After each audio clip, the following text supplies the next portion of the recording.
Ladies and gentlemen, I shall not waste any unnecessary time in the introduction.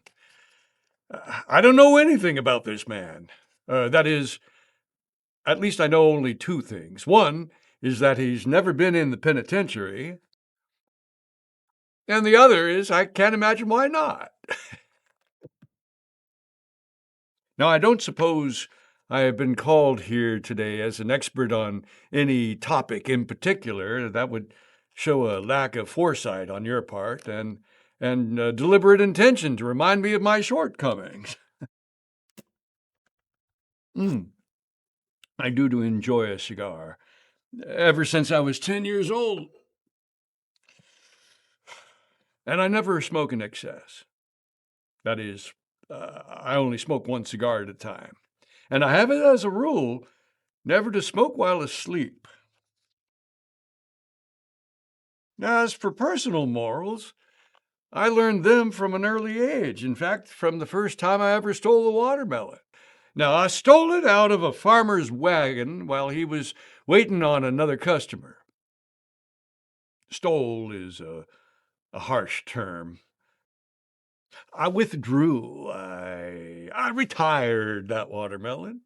I carried it to a secluded corner of the lumber yard and I broke it open. It was green. It was the greenest watermelon raised in the valley that year. The minute I saw that it was green, well, I was sorry. I began to reflect. For now, reflection is the beginning of reform. If you don't reflect when you commit a crime, then, well, that crime is of no use. It might as well just be committed by someone else. Going! At $24 and a half! Gentlemen, 27! I shouted in a frenzy. And sold, said the auctioneer, and passed over the genuine Mexican plug to me. I could scarcely contain my exultation. Then this outlaw strapped his razor on his boot, and then he hovered over me ominously for 6 fearful seconds, and then swooped down upon me like the genius of destruction. The first rake of his razor loosened the very hide from my face and lifted me out of the chair. I stormed and raved, and the other boys, well, they enjoyed it. Their beards are not strong and thick. But let us draw the curtain over this harrowing scene. Suffice it to say that I submitted and went through with the cruel infliction of a shave by a French barber.